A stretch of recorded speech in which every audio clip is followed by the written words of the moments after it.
Bueno, continuamos con el segundo video sobre la Parashá Vayishev. Tenemos acá la Torah con nosotros para ver si, como habíamos dicho, tratar de leer lo más en detalle que podamos estos últimos parashot de la Torah. Habíamos dicho que eran 3, no estábamos incluyendo ojo, entonces son 4 realmente, que como dijimos se caracterizan por tener como personaje central a José y sus hermanos, pero en particular José. Entonces, habíamos dicho en el comentario anterior, habíamos hecho un preámbulo para entender la historia de José y sus hermanos en el contexto de la redención, o sea, en el contexto actual, o sea, qué representa la historia de José en términos de la redención que tanto añoramos, que tanto esperamos, que tanto deseamos en nuestros tiempos. Entonces vamos a analizarlo dentro, lo más que podamos, dentro de ese contexto, ¿no? Dentro de ese parámetro. Pero al mismo tiempo, como ya hemos dicho, vamos a enfatizar en cada cosa que pasa como parte de nuestra conciencia. En otras palabras, lo que sienten, lo que experimentan, lo que viven, tanto José como sus hermanos y su padre, en la historia esta, con la que se cierra el libro de la creación, el Bereshit, el Génesis. Veamos cómo todo eso, cómo identificamos esas situaciones dentro de nosotros mismos, dentro de nuestra propia conciencia. Ya dimos un primer paso en el primer video anterior sobre esta parasha,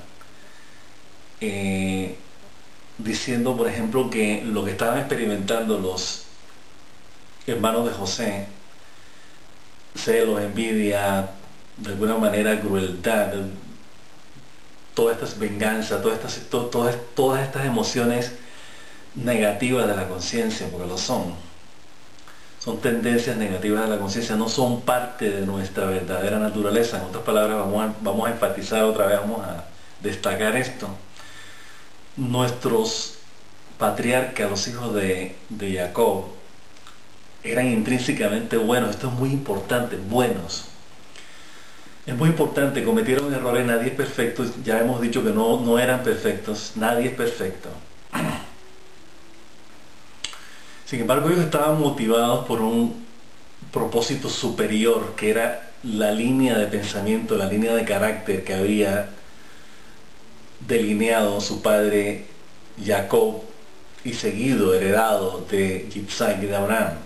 Eso es lo que, como habíamos dicho, es cierta diferencia, no cierta, es la diferencia entre este linaje de Israel con el resto de las naciones. O sea, la idea es que sí, potencialmente tenemos, ¿no?, la posibilidad de expresar nuestra conciencia o todos los aspectos de la conciencia de manera negativa. Claro que tenemos el potencial, pero la idea es no hacerlo. Esa es la lección. Esa es la herencia de Israel y la gran lección de Israel al mundo. Esa es la luz de las naciones. Es decir, oye, todos potencialmente tenemos la capacidad de experimentar bajas pasiones y bajos sentimientos y bajas emociones. De hecho, nosotros a través de la historia en esta narrativa la hemos experimentado. Sin embargo, ese no es nuestro legado, esa no es nuestra naturaleza. Nosotros no somos así.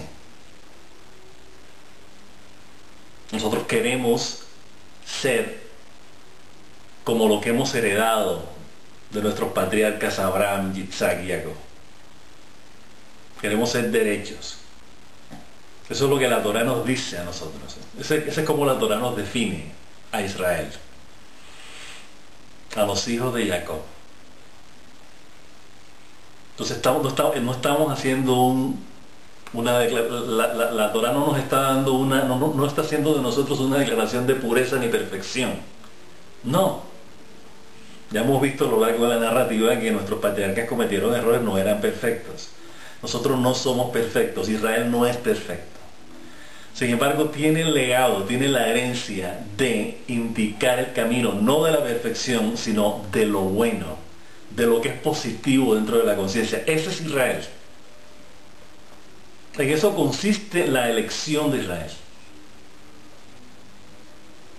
Cuando Hakadosh Baruj Hu dice, ustedes van a ser, es porque nosotros tenemos el potencial y la conciencia dentro de ese potencial, o el potencial dentro de esa conciencia, mejor dicho, de ser lo que Hakadosh Baruj Hu quiere que seamos para el mundo. Y que lo invitemos a Él, a través de las lecciones y de los dictados, de las declaraciones que Él nos hace en la Torah, cómo Él se relaciona con nosotros. Eso ya lo vamos a ver más directamente, más claramente, más específicamente, a partir del libro de Éxodo. Entonces, una vez que termina el Génesis y entramos a Éxodo, la relación es otra. Ya Hakadosh Baruj Hu tiene un contacto directo con nosotros, diciendo, esto es lo que yo quiero que ustedes hagan. Y eso es lo que somos, eso es lo que nos identifica como judíos. Nos salimos de esa línea, no estamos haciendo mucho honor, por decirlo así, a esa identidad que la Torah nos está dictando. Entonces, cuando elegimos, ya sea por elección o por herencia, pero siempre es una elección, aunque heredamos la identidad judía de la madre o no la heredemos de la madre, siempre la elección está en seguir y manifestar, expresar, ser y tener y hacer lo que la Torah nos delinea a nosotros como el pueblo elegido, como Israel. Entonces es bueno dejar eso claro.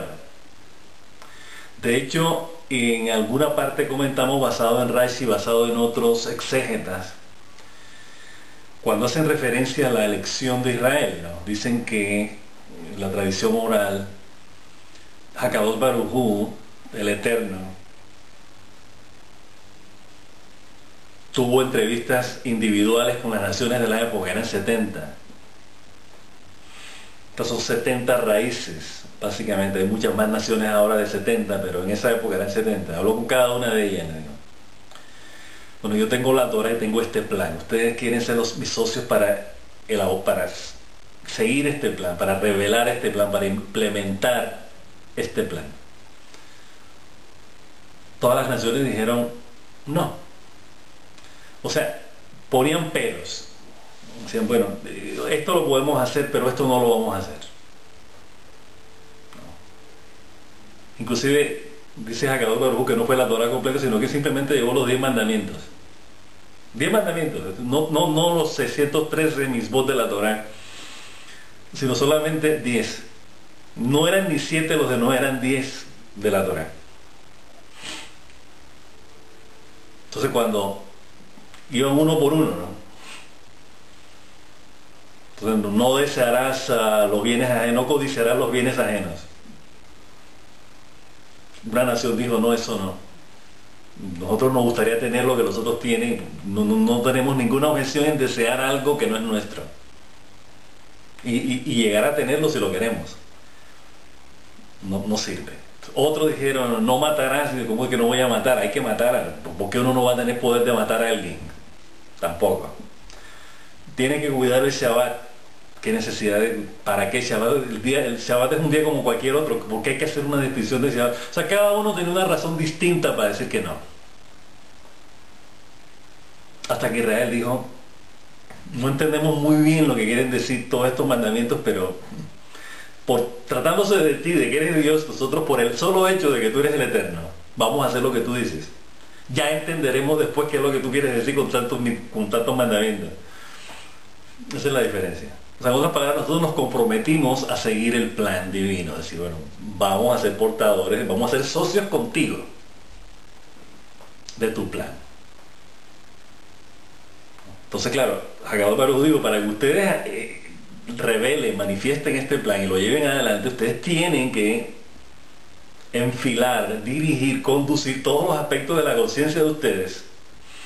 Discernimiento, pensamiento, emociones, sentimientos, pasiones, instintos, en favor del plan que yo estoy elaborando acá, que es basado en bondad, compasión, verdad, gracia. Los atributos de Hakadosh Baruj Hu. Esa es la idea. ¿Por qué? Porque tenemos el potencial de hacerlo. Tenemos el mismo potencial que cualquier persona. La única diferencia es que nosotros estamos dispuestos a hacerlo. Entonces, si tenemos el potencial, todo el mundo tiene el potencial de ser bueno, pero no todo el mundo logra el potencial de ser bueno. Entonces, cuando hablan de esa lección, que precisamente el comentario lo hace Rashi en Bereshit, en la primera parasha, él dice, bueno, ¿en qué se basa? ¿Qué relación hay entre la creación y el hecho de que se haya seleccionado a Israel? Entonces, ellos ponen el ejemplo, ¿no? Creo que Ramban, Nachmanides, dice que es como y otros. Dice que la diferencia fue básicamente en que Hakadosh Baruj Hu nos escogió porque éramos iguales al resto del mundo. O sea, que había un potencial de igualdad, había algo semejante entre nosotros y los demás. Que era como escoger dos frutas que son iguales, dos manzanas idénticas. O sea, en eso se basó la elección de Hakadosh Baruj Hu. Hakadosh Baruj Hu nos eligió a partir, no de que éramos diferentes, sino porque éramos iguales. Esto es bastante profundo, hay que tener mucho cuidado con esto porque la gente no lo tiene muy claro. O sea, muchos creen, inclusive dentro del judaísmo, que nosotros ya éramos diferentes por definición desde antes de que todo fuera. Nosotros no es que estemos opuestos a esa visión. Pero seguimos a Rashi en el sentido de que cuando la elección se hizo entre dos iguales. Porque si se hace, por ejemplo, entre una manzana y un mango, por ejemplo, son diferentes. Entonces tú puedes decir, bueno, el mango tiene más vitamina C que la naranja, es más nutritivo. Tú ya tienes una razón para no escoger al otro. Pero cuando tú escoges de algo que son idénticos, entonces no hay ninguna queja, ¿no? De la otra persona diga, no, es que él era mejor o era diferente a mí, por eso lo escogieron. No, era exactamente igual. De la elección se basó en que todos estábamos en igualdad de condiciones con el resto de la nación. La única diferencia es que nosotros fuimos elegidos porque decidimos seguir el plan divino e implementarlo y ser socios con él. Esto es muy importante. Porque la elección de Hakadosh Baruj Hu no se basó en diferencias. Porque entonces no tendría gracia, como le decíamos antes. O sea, si una manzana, que son diferentes, entonces cada quien va a tener un juicio de valor distinto para elegir. Pues no se trata de eso, se trata de hacer una elección limpia. ¿Cuál es la elección limpia? Que sean iguales y que uno me sirva. Eso es todo. Entonces, ¿qué nos está diciendo Rashi con ese análisis que está haciendo de que la elección fue basada en escoger de algo que es igual a otro? Nos está diciendo de que todos tenemos el potencial de ser negativos y tenemos el potencial de ser positivos, pero estamos eligiendo el potencial de ser positivos. Esa es la diferencia. Eso es lo que nos hace distintos. O sea, que no hay un factor raza, no hay un factor genético, nada de esas vainas, nada que ver con eso. Es simplemente la determinación de elegir lo que Hakadosh Baruj Hu quiere que elijamos. O sea, en vez de elegir nosotros, vamos a elegir lo que Él dice que nosotros elijamos. Esa es la diferencia. Pero de ahí a ser diferentes de los otros, todos tenemos las mismas tendencias. Y lo hemos visto, el caso de Saúl, el caso de muchos descendientes de Israel que se volvieron malos, ¿no? O sea, siempre está la opción de hacer lo contrario a lo que Hakadosh Baruj Hu nos dice. Para eso nos dio el libre albedrío, esa es otra cosa. Y ustedes tienen que hacer la elección. Entonces yo les pongo, ustedes eligen, pero piensen.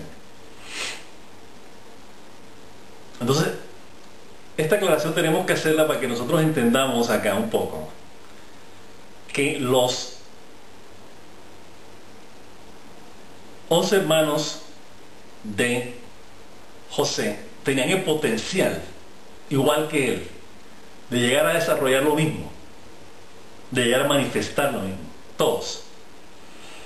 O sea, en ningún momento la distinción se basó en que había algo específicamente diferente en José. José simplemente empezó a comportarse de la manera como su padre querían que los hijos se comportaran. Entonces, el padre veía en el hijo su extensión, en ese hijo en particular. Entonces, como ya en el comentario anterior que pusimos la comparación entre Caín y Abel y José y sus hermanos, como dos opciones. Entonces esa era la idea. La idea es, bueno, ¿por qué mi papá tiene preferencia por este hijo? Él está haciendo algo distinto a lo que nosotros estamos haciendo. Bueno, ¿qué estamos haciendo nosotros? Que ante los ojos de nuestro padre no le cae tanto en gracia como si lo hiciera José. Entonces ahí es donde viene básicamente el problema con los hermanos. Entonces, bueno, ¿por qué yo tengo que ser como él? A mí me basta con ser lo que soy. Yo soy pastor, hago esto, lo que sea que cada función esté cumpliendo de los hermanos. Era como, o sea, me sirve y me basta de cómo soy yo para que mi papá me quiera. O sea, ¿por qué tengo que hacer yo algo extra diferente a lo que yo soy? Pues ese extra hay que hacerlo.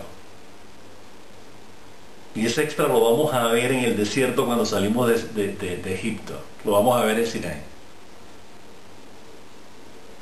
Entonces vamos a ver que los levitas hacen el extra que no hacen los otros.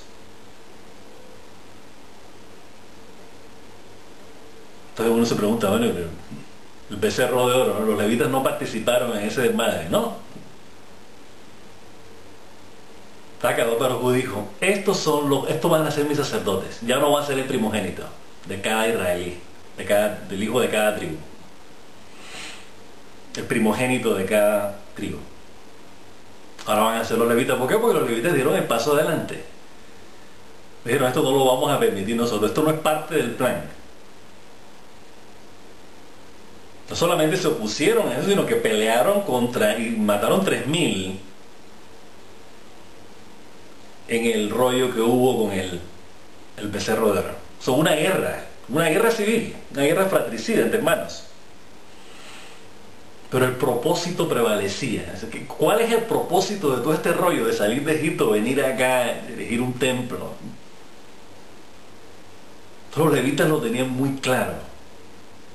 Más claro que los demás hermanos, que las demás tribus, evidentemente. Ya Kadosh Baruj Hu vio que estos tipos tenían esa vena clara, los levitas, y ustedes van a ser mis sacerdotes. De ahí va a venir el sacerdocio. La conexión mía con Israel va a ser a través de ustedes. Ustedes son decentes, son limpios, ustedes conocen mi plan, ustedes se comprometen, ustedes no transan con nada distinto a lo que yo quiero que ustedes hagan. Entonces esto lo vamos a ver que se va a repetir. Por eso es importante que destaquemos la historia, que esto vuelve otra vez y se da en Egipto, etcétera, etcétera. Entonces vamos a leer acá un poco. Habíamos terminado el comentario anterior que los hermanos se sentían tan mal que al abordarlo a él no lo abordaban en paz. O sea, veían a la persona y perdían su paz enseguida. O sea, a ese nivel llegaba. Entonces la cosa se complica, continuando con la narrativa, tratando de ir versículo por versículo, cuando José sueña un sueño que le dice a sus hermanos, y por ese sueño lo odiaron aún más, dice la Torá.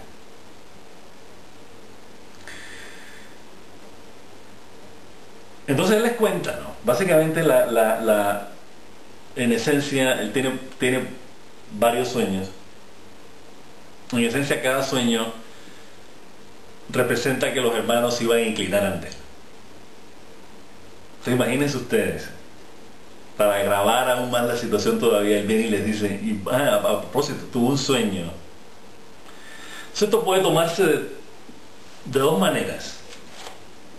Que es donde viene la división que dijimos en el video pasado de que nuestros sabios tienen opiniones diferentes, ¿no? Uno dice, José no debió haber tomado esa actitud. Esto no es una actitud de humildad, no es una actitud conciliadora. El tipo ha tenido que usar una estrategia diferente para comunicar su visión espiritual, su conocimiento espiritual, su conocimiento en sí de Torah, con los hermanos. Mientras que otros dicen no, él hizo bien. Él, tipo derecho, seguía lo que su padre le decía, muy cumplidor, conocía muchísimo la Torá, tanto igual que su padre. Y estos sueños que tenían, él consideraba eran revelaciones de Hakadosh Baruj Hu sobre el futuro y quería compartírselas a los hermanos. Si ustedes que tanto me odian, imagínense ustedes que ustedes van a tener que inclinarse ante mí. Entonces les está mandando un mensaje. Ahora vamos a analizarlo dentro del contexto que nosotros analizamos las cosas acá. ¿Qué está diciendo José? Que ustedes se van a inclinar. Cuando él dice, le dice a los hermanos, ustedes se van a inclinar ante mí. Le está diciendo, ustedes van a tener que hacer lo que yo hago.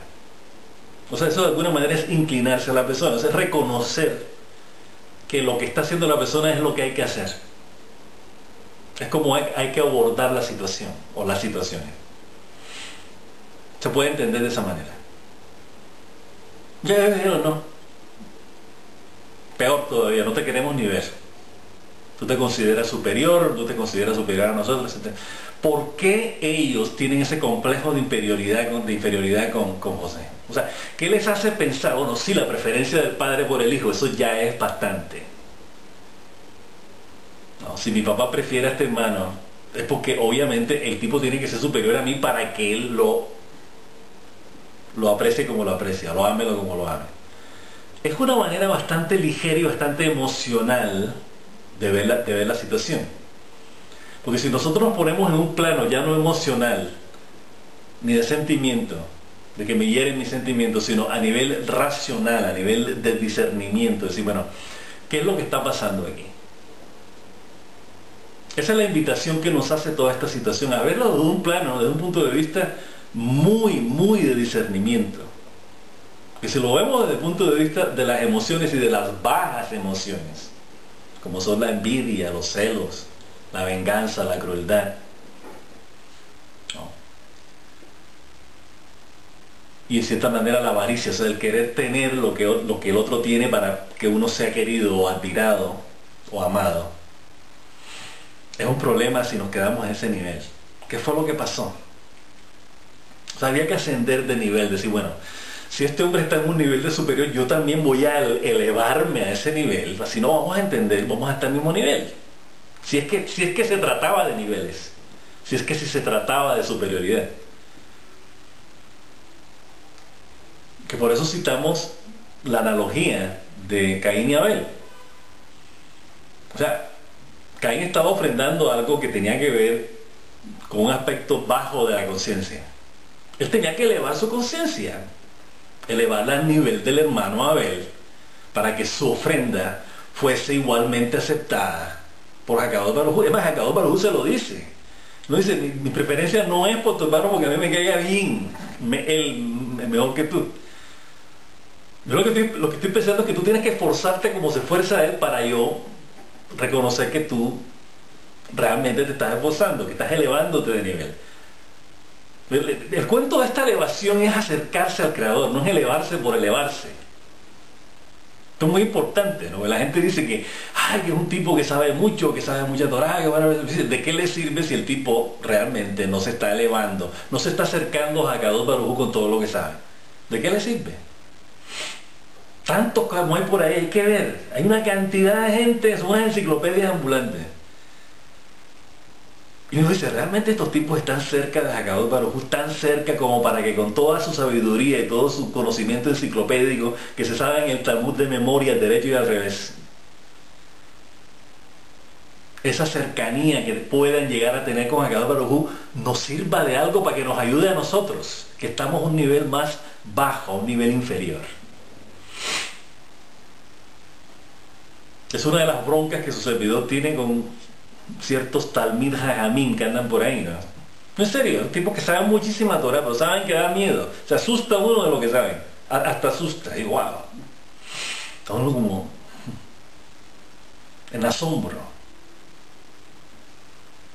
Entonces uno a pensar, bueno, ¿de qué manera, de qué te sirve tanto conocimiento si tú no me estás acercando a mí más a Hakadosh Baruj Hu, ni yo veo que tú estés tan cerca de Hakadosh Baruj Hu para que a través de tus méritos y a través de tu conocimiento se manifieste algo bueno para nosotros, como ha pasado así a través de la historia. Los Sadiquim, los sabios, Bar Yochai, Rabbi Akiva, toda esa gente, ¿no? Arizal, eran tipos que tenían tanto conocimiento que ese conocimiento los tenía cerca de Hakadosh Baruj Hu, muy cerca, al punto de que ellos, cuando venía una persona con un problema, una persona enferma, ellos intercedían con Hakadosh Baruj Hu para que Hakadosh Baruj Hu los liberara, los redimiera de la situación negativa en la que estaban. De eso se trata tener. Es más, en la tefilá, cuando hacemos la midá que pedimos, ¿no? Restablece a nuestros jueces como otrora y a nuestros consejeros como antaño, ¿no? Es parte de eso. O sea, tráenos a nuestros sabios también. Es más, lo decimos dos veces, lo decimos ahí y lo decimos cuando nos referimos a los justos, ¿no? O sea, los justos, los piadosos, los ancianos de tu pueblo, la casa de Israel, ¿no? Los justos prosélitos, ¿no? Para con los ancianos de tu pueblo y para con todos nosotros, ¿no? Pon nuestro destino junto al de ellos, el de estos sabios, el de estos piadosos, al de estos justos, ¿no? Pon nuestro destino junto al de ellos, ¿no? Para que, ¿no? Y que no nos avergoncemos, ¿no? O sea, en otras palabras, que cuando estemos haciendo lo correcto no pasemos ninguna vergüenza y nos humillen por hacer lo bueno, porque tenemos puesta nuestra confianza en ti, Baruch Atah Hashem, puntal y seguridad de los justos. O sea, los justos son importantísimos en la comunidad de Israel. O sea, Sanedrín, ¿no? La corte rabínica, o sea, el Knesset de la antigüedad, o sea, la asamblea de ancianos, eran el ejemplo de Israel, ¿no? Entonces, eso era lo más excelso que había. Ellos eran los guardianes, salvaguardaban con su rectitud la integridad del resto del pueblo. Cuando digo integridad me refiero al bienestar, de no les pasara nada a nadie. De eso se trata. Esta es una lección para todo el mundo aquí. O sea, el ser bueno, la idea de ser bueno, de ser justo, de ser recto, de ser piadoso, de ser sabio, no, es establecer un contacto con Hakadosh Baruj Hu, para que toda esa justicia, toda esa rectitud, todo ese hesed, ¿no? Toda esa compasión, toda esa piedad, ¿no? Que nos caracteriza, se manifieste. De eso se trata, ¿no? No que es piadoso porque es piadoso y ya él está en él y su piedad y bien y ya, y apaga y vámonos. No, tiene que servir de algo. Ese es el problema que tenemos hoy día, que nuestros piadosos, nuestros sabios, ¿dónde están? ¿Están realmente ayudándonos a la redención, ayudándonos a ser piadosos como ellos? ¿O están contribuyendo al desmadre que tenemos hoy día en Israel? No, las cosas hay que decirlas por su nombre. Aquí no es cuestión de dividir, ni fomentar la división, ni nada por el estilo. Haz de Shalom. Estamos llamando la atención de que nuestro conocimiento y la justicia de aquellos que pretenden ser justos y rectos se manifieste en aras de la rectitud y en aras de la piedad de los que no somos tan piadosos ni tan rectos. De eso se trata. Entonces, eso es lo que podemos traducir hoy día como reflejo de la situación que estaban viviendo en el pasado nuestra familia, José y sus hermanos. Entonces, la lección era, oye, yo voy a tener una cualidad a la que ustedes van a tener que seguir, representado en inclinarse. O sea, ustedes que tienen esa actitud van a terminar cambiando la actitud. Van a tener que someterse a una actitud distinta a la que ustedes tienen ahora. Van a tener que cambiar. Eso es lo que les está diciendo.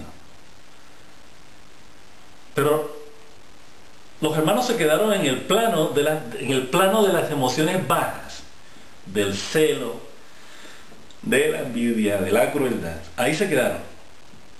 No ascendieron al nivel de sabiduría, de rectitud y de piedad del hermano,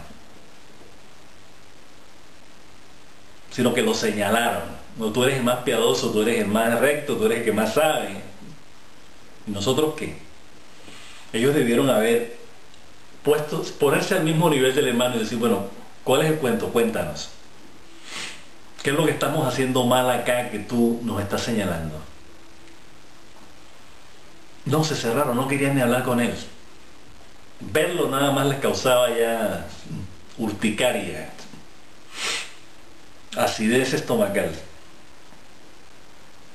Entonces, ¿qué pasa? Viene lo que seguimos ya cuando... Un capítulo muy interesante, ¿no? En el segundo sueño, él ve que no solamente los hermanos se inclinan ante él, sino que también sus padres, su padre y su madre. Y se lo cuenta al padre, ¿no? Entonces el padre ya empieza a preocuparse. Dice, bueno, hasta yo voy a tener que inclinarme ante ti, dice Jacob Avino. Entonces ya estamos hablando de una situación mucho más delicada. Ya no es el caso de los hermanos, sino que el padre está involucrado también ahí. Entonces ya la cuestión se está complicando más. Ya nuestros exégetas dicen, está claro que si se meten con Jacob Avino ya hay problema ahí. Ya no vamos a estar del lado de José. Porque si el papá se queja, entonces el papá, que es la referencia, el punto focal, Jacob Israel, cuestiona. Él no está oponiéndose, es lo que está cuestionando el sueño. Dice, bueno, ¿y cómo así que yo también? Entonces ya la cosa se complica. Que hay un claro, una decisión, un fraccionamiento acá de la familia. Está José por un lado y el resto de la familia por otro. O sea, está claro, la brecha se abre inmediatamente. Entonces, salen los hijos a pastorar a un lugar que se llama Shechem. ¿Qué nos recuerda a Shechem? La masacre que hicieron Shimón y Leví. Que a la sazón eran los hermanos que más instigaron para acabar con José. Entonces la historia se repite otra vez. Los dos hermanos que hacen una masacre de gente potencialmente negativa, idólatras. O sea, que son tipos que son de armas tomar, Simón y Leví. O sea, no se dan con vainas. Donde ven que algo no va, ellos toman cartas en el asunto inmediatamente y quieren acabar con el problema de raíz. ¿Cómo debe ser? Entonces estos dos hermanos vemos que se ponen de acuerdo y dicen, a este hermano hay que eliminarlo. Esto no está con el plan que nosotros entendemos, a nuestro entender, el plan de lo que heredamos de nuestro padre. No, toman cartas en el asunto. Entonces, ¿qué pasa? Encuentran nuestros sabios que Jacob Avino estaba preocupado por la situación, evidentemente. O sea, el hecho de, no solamente por su preferencia por las consecuencias de su preferencia por José, o sea, es claro que él sabe que hay un problema, él no lo ignora. El hecho de que él prefiera a José no lo exime que él no esté preocupado de los otros hijos. O sea, una cosa no tiene nada que ver con la otra. Da la impresión de que, bueno, él prefería a José y no le daba ninguna atención a sus hermanos. No. Esto la Torá no lo dice por ninguna parte. Puede que se dé a entender así, que tenía preferencia por pero eso no quiere decir que descuidara a los demás hijos. No. Tanto es que le pregunta al hijo, ve a buscar a tus hermanos. Y lo manda a buscar a sus hermanos. Estaba preocupado por los hijos, salieron de pastoreo, ¿hace cuántos días se fueron? 2, 3 días, bueno, que ya regresen, no quiero que se queden tanto tiempo por allá. Y van a pastorear al área de Shechem, que ya vemos que es un área donde ya hay una negatividad anterior. O sea, hubo una masacre ahí, hubo un episodio grave en la historia de la familia de Jacob. Es un lugar donde realmente no habría que volver. Es un lugar muy simbólico además. O sea, ¿por qué tuvieron que ir a un lugar donde hubo una desgracia para la familia? llevar a pastorear sus ovejas allá. Eso tiene un significado muy profundo, hay que analizarlo así. Esto es complicado porque se va tan lejos de la casa y a ese lugar donde ocurrió una desgracia en la familia. O sea, como que el lugar invita a que se den otras desgracias. Y eso es exactamente lo que va a pasar. Viene José, lo busca. Hay ciertos detalles que no vamos a entrar porque se encuentra con un agricultor en el camino, un sembrador, empiezan a tener un diálogo: ¿dónde están mis hermanos? Me dice: yo estaba en aquel lado. ¿Qué significado tiene ese personaje? Un personaje extraño. Hay mucho debate entre los sabios. Pero concentrémonos en el problema, ¿no? El problema es que él llega donde los hermanos apenas que él ve que se vienen, que se acercan, dice: a este tipo lo vamos a matar, a este hermano nuestro. Entonces viene Rubén, el mayor, y dice, vamos a leer. Dice: no le ponga la mano encima. Aquí hace: miren, allí viene el soñador. Interesante porque no hay ningún, hablan de los hermanos, no hablan ninguno de los hermanos por nombre específicamente. ¿No? Entonces, allí viene el soñador. Y ahora vamos a matarlo y arrojarlo en una de las habían unas, dicen que eran unos pozos que estaban vacíos, los pozos de agua que no tenían agua. Entonces lo matamos y lo tiramos ahí. Ese es más o menos lo que dice acá. Entonces vamos, matámoslo y lo arrojamos en uno de los pozos vacíos y diremos que una bestia lo devoró. Hay que enfatizar de que no se está mencionando nombres específicamente de los hermanos, simplemente dicen los hermanos. Se presume que al decir los hermanos los está incluyendo a todos. Entonces hay que tener mucho cuidado con eso porque hay divisiones. Cuenta el Midrash que los hijos de las criadas, no, José al principio andaba con los hijos, que eso sí lo dice la Torah al principio de la parashá. Dice, justo al principio, dice, José tenía 17 años, era un pastor con sus hermanos en su rebaño, o en el rebaño, y él era un joven con los hijos de Bila y los hijos de Silpa, esposa de su padre. Entonces dice, el Midrash dice que, y nuestros sabios entienden eso, que él se llevaba mejor con los hijos de las criadas que con los hijos de Lea, básicamente. Okay. Entonces, cuando hablan de los hermanos que trataban de conspirar para matarlo, unos exegetas concluyen que no eran los hijos de las criadas, sino eran los hijos de Lea. Pero bueno, estos son especulaciones del Midrash, de la tradición oral, pero vamos a tratarlas a colación porque tratamos de identificar cuáles son los hermanos que lo querían matar. Es importante saberlo. Bien, entonces continuamos. Cuando ellos dicen que lo van a tirar, que lo van a matar y lo van a tirar ahí en esos pozos. Es interesante porque habla de los pozos, ¿no? Como si lo fueran a descuartizar, un pedacito acá, otro pedacito acá, bella, no. Pero si lo arrojamos en una, no era, en una de las, perdón, fue mi error, en una de los pozos. Bien, entonces dice que viene, Rubén escuchó y lo rescató de su mano, o sea, de la mano de sus hermanos. Y dijo, no lo van a matar. Y Rubén le dijo a ellos, no lo vamos a matar, en plural, no lo vamos a matar. Y Rubén le dijo a ellos, y Rubén dijo, no lo vamos a matar, y Rubén, o sea, enfatizan en Rubén, no vamos a derramar sangre, vamos a arrojarlo en este pozo, en el desierto, pero no le vamos a poner la mano encima. ¿Okay?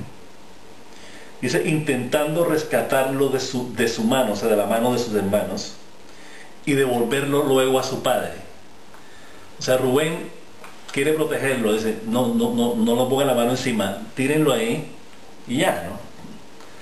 Porque la idea que tenía Rubén era, bueno, cuando ellos se vayan yo vengo y lo saco, como pasó después. Cuando vino no encontró nada, ya lo habían vendido al hermano.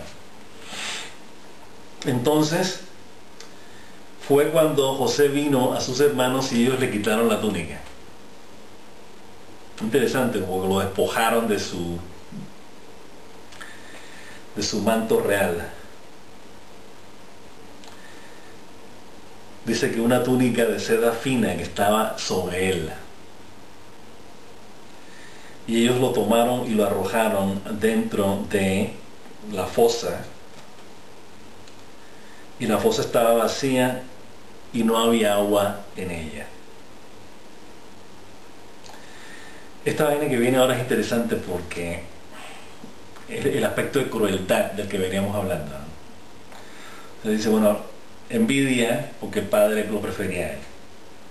Celos, estaban celosos de él. Y la parte de crueldad a lo que nos habíamos referido en la clase anterior viene acá, ¿no? Dice, y ellos, los hermanos, se sentaron a comer. O sea, el muchacho está dentro de la fosa, pidiendo auxilio, que lo saquen de ahí. Y dicen que él cuando lo metieron ahí quería que lo sacaran, ¿no? No se quedó callado ahí. Esperaba que alguien pase y me saque de acá. Él empezó a gritar, sáquenme de aquí y tal. Dice el Midrash. Y estos tipos se sentaron a comer. Imagínense ustedes qué estómago puede tener una persona para después de hacer una cosa así sentarse a comer. Eso se requiere ser cruel para llegar a ese nivel. De no solamente ser indiferente ante el padecimiento, el sufrimiento de otros, sino llegar a el colmo de comer ante el dolor de otros. Es una cosa extremadamente cruel. Bien. Se sentaron a comer, levantaron sus ojos y vieron, he aquí una caravana de ismaelitas que venía de Gilad, ¿no? Sus camellos cargaban especias, bálsamo y loto, y en su camino para traer las especias y el bálsamo y eso a Egipto. Entonces Yehudá le dijo a sus hermanos, ¿qué ganancia vamos a tener matando a nuestro hermano y ocultando su sangre? Venid, vendámoslo a los ismaelitas y no pongamos nuestra mano sobre él, porque es nuestro hermano, es nuestra propia carne. Sus hermanos estuvieron de acuerdo. Entonces, hombres medianitas de Midian, comerciantes, pasaron, ellos sacaron a José de la fosa y vendieron a los hermanos, y vendieron a José a los ismaelitas. Acá hay una división porque dice, bueno, se están hablando los medianitas, dicen que inicialmente los hermanos los vendieron a los medianitas y los medianitas los vendieron a los ismaelitas. Eso es más o menos la explicación. Y vendieron a José a los ismaelitas por 20 piezas de plata. Y entonces ellos trajeron a José a Egipto. Como ya hemos dicho, lo de Rubén regresó a la fosa y aquí que José no estaba en la fosa. Y él rasgó sus vestiduras. O sea, él realmente no quería, él quería salvar al hermano. Pero en vez de imponer su condición de primogénito a Rubén, de imponer su voluntad, decía, aquí se hace lo que yo digo, porque yo soy primogénito. Eso era lo que le correspondía a él hacer. Y no se va a hacer nada, traigan al muchacho, vamos a llevarlo para la casa. No, empezó a hacerle juego a los hermanos, ¿no? Decir, bueno, no, vamos a meterlo ahí, yo después lo vengo a recoger. Entonces, cuando viene a recoger, no lo encuentra, sabe que el hermano desapareció, se dio cuenta que había cometido un error, una transgresión, un gran pecado, se rasga sus vestiduras. Regresando Rubén a sus hermanos, él dice, el muchacho ya no está, se ha ido. ¿Y a dónde puedo ir yo? O sea, él asume la responsabilidad y la culpa. Ahora, ¿qué hago yo? ¿A dónde voy yo si mi hermano no está? ¿A dónde puedo ir yo? Entonces, muy profundo, ¿no? Hay un sentido de, no solamente de responsabilidad, sino que Rubén está reconociendo que de alguna manera la guía de los hermanos era José. Ya José no tiene ese poder de dirección más, y el hijo mayor lo nota. Dice, ¿a dónde voy a ir yo ahora? Si no está mi hermano, que es el que me da dirección, el que me podría dar dirección. Puede entenderse de esta manera. Ellos tomaron la túnica de José, sacrificaron una cabra, o un cabro, un chivo, y mancharon la túnica con la sangre y le hicieron llegar la túnica ensangrentada de sangre a su padre.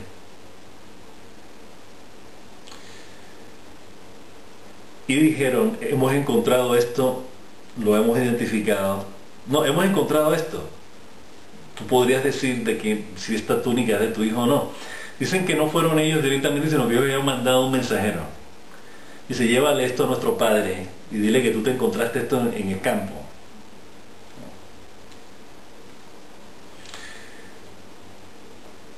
Entonces él la reconoció, estamos hablando de Jacob. Luego él la reconoció y dijo, es la túnica de mi hijo. ¿No? Una bestia salvaje lo ha devorado. O sea, él automáticamente sacó la conclusión de que lo devoró una bestia salvaje.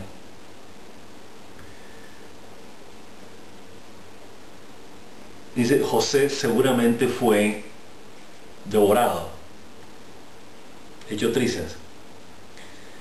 Entonces Jacob se rasgó las vestiduras y se vistió de saco. Saco es un material, una tela, un saco donde se pone arroz, café, un saco. O sea que no se puede considerar una vestidura, por decirlo así, honorable. Entonces, cuando uno, en el judaísmo, en la época bíblica, cuando uno estaba, por decirlo así, pasando un dolor, no se hacía mucho en los ayunos, no se vestía uno de saco, con el material de los sacos. Bien, ya hablaremos de eso, del significado de eso en otro momento. Entonces, y él estuvo de luto de su hijo por muchos días, y todos sus hijos y todos sus hijos y todas sus hijas se levantaron a consolarlo, pero él se negó a consolarse y dijo, porque yo iré a la tumba de luto por mi hijo. O sea que iba a pasar el resto de sus años de luto. Y su padre lo lamentó. Ahora los midianitas lo habían vendido en Egipto a Potifar, el cortesano del faraón, que era el mayordomo de los carniceros del palacio del faraón. Bien, entonces ya la Torá después nos habla del episodio de Tamar con Yehudá, de eso hablaremos después, pero vamos ahora a concentrarnos un poco en este episodio de cómo los hermanos hacen esto, la venta del hermano, ¿no? O sea, básicamente nuestros sabios dicen que hay una gran discusión que se presenta. y es que tanto Jacob como sus hijos tenían profecía. O sea, ellos tenían una profecía, por decirlo así, general, no tenían una profecía específica. O sea, por ejemplo, Leví sabía que de su descendencia iba a surgir el sacerdocio, por ejemplo. Y Judá también sabía que de su descendencia iba a manifestarse la realeza, o sea, el reinado, el Mesías, ¿no? La conciencia mesiánica. Cada uno tenía una idea, ¿no? Dan sabía que de su descendencia saldrían guerreros y jueces, ¿no? En fin, cada uno tenía idea de cómo iba a ser en el futuro su descendencia. Entonces, a partir de ahí, esto es muy interesante porque se presta para confusiones, ¿no? Porque bueno, uno dice, si ellos no tenían muy claro cómo era el futuro, a cuenta de que ellos iban a actuar, si no lo tenían claro, eran cuestiones que iban a ocurrir en el futuro, pero ellos no sabían en detalle cómo era. Entonces, bajo esa especulación, actuaban. Entonces, ¿qué pasa? Dicen que Yehudá sabía que la realeza de Israel iba a venir a través de su descendencia.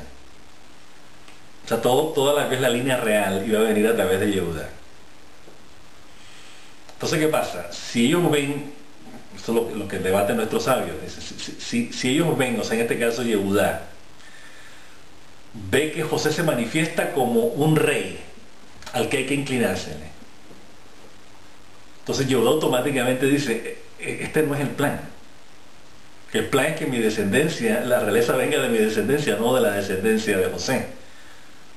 Entonces, si José me está dando mis señales de que la realeza va a descender, va a venir de su descendencia, va a aparecer de su descendencia, entonces ¿yo dónde quedo aquí? O sea que nuestros sabios estaban preocupados por la situación y tratan de entender la actitud que tuvieron nuestros patriarcas con relación a lo que estaba pasando con José. Eso es muy importante. Entonces, en aras de esa profecía, de ese entendimiento que nuestros patriarcas tenían, actuaron como actuaron. Entonces hay una especie de diferencia de opinión en ese sentido. O sea, ellos entienden que la actitud de José no era muy clara en el sentido de que nunca se aclaró su posición con relación al rol que tenía cada hermano. O sea, tanto José como sus hermanos sabían que su descendencia iba a tener determinado impacto en el futuro. Pero eso no se aclaró, o sea, no se sentaron a decir, bueno, tú vas a ser el sacerdote, tú vas a ser el rey, tú vas a ser el guerrero, tú vas a ser el juez, tú vas a ser el artesano, tú vas a ser el agricultor, tú vas a ser el artista. Eso no se aclaró. Entonces fue una de las razones que se dieron para que actuaran como actuaran con José. O sea, ellos vendieron a José bajo la justificación de que José estaba poniendo en peligro el futuro de la familia. Entonces se agarran de ahí, se agarran también del hecho de que no había en la familia no había habido un precedente anterior a llevarle cuentos al papá, por ejemplo. O sea, vemos que eso no pasó con Rebeca y no pasó con Jacob con respecto a Esaú. Ellos han podido decirle al padre y al esposo ciego, que era Isaac, oye, tu hijo es un criminal. Mi hermano acaba de violar a una mujer que se iba a casar, acaba de asesinar a un tipo, negó la existencia de Dios, repudió la primogenitura. Él ha podido llevarle el cuento al papá y decir, bueno, yo sí soy responsable, no, tú tienes que darme las bendiciones a mí. Así de simple, y la esposa le ha podido decir lo mismo también. Sin embargo, eso no pasó. Inclusive el propio Hakadosh Baruj Hu, para evitarle la vergüenza a Abraham Avinu de tener un nieto malvado, le quita 5 años de su vida el día que el nieto cometió los crímenes que cometió, para no hacerle pasar la vergüenza al patriarca. O sea, si Hakadosh Baruj Hu lo hace, si Rivka lo hace y Jacob lo hace, ¿cómo así que José viene a echarle cuentos al papá de lo bueno o lo malo, lo correcto o lo incorrecto que hacen los hermanos. Ese antecedente no estaba ahí, ojo. Entonces señalan a José, bueno, tú puedes ser muy sabio, puedes ser muy querido de mi papá, pero esa actitud no es correcta en la familia, no hay un precedente. A cuenta de que tú vas a cambiar ese precedente, o vas a establecer uno. Entonces, en vista de eso, toma la decisión fatídica de vender al hermano, de deshacerse de él. Es interesante la situación de Yehudá, ¿no? Yehudá reconoce que nuestro hermano es carne de nuestra carne. Sin embargo, no lo vende. Entonces es como una contradicción ahí, ¿no? Bueno, nuestro hermano, que lo vamos a vender. Bueno, ¿en qué consiste la hermandad si lo vamos a vender? O sea, estamos reconociendo algo así como la actitud de Yehudá fue un poco la actitud de Jacob Avino con relación a su hermano. Él es mi hermano, ¿no? Es un rasha, un malvado, pero es mi hermano. O sea, Jacob Avino Hasbe-Shalom no mató, no eliminó a su hermano, pudiendo haberlo eliminado, representaba la maldad. Pero en el caso de José no era el mismo estándar, porque José no estaba mostrando maldad. Estaba mostrando posiblemente cierta, por decirlo así, cierta superioridad entre los hermanos. Si mi papá me escoge a mí, me hace una túnica, yo soy como mi padre, soy idéntico físicamente a mi padre, porque eran iguales físicamente. Entonces, esa distinción que él había establecido entre él y sus hermanos, lo separó, no lo unió a sus hermanos.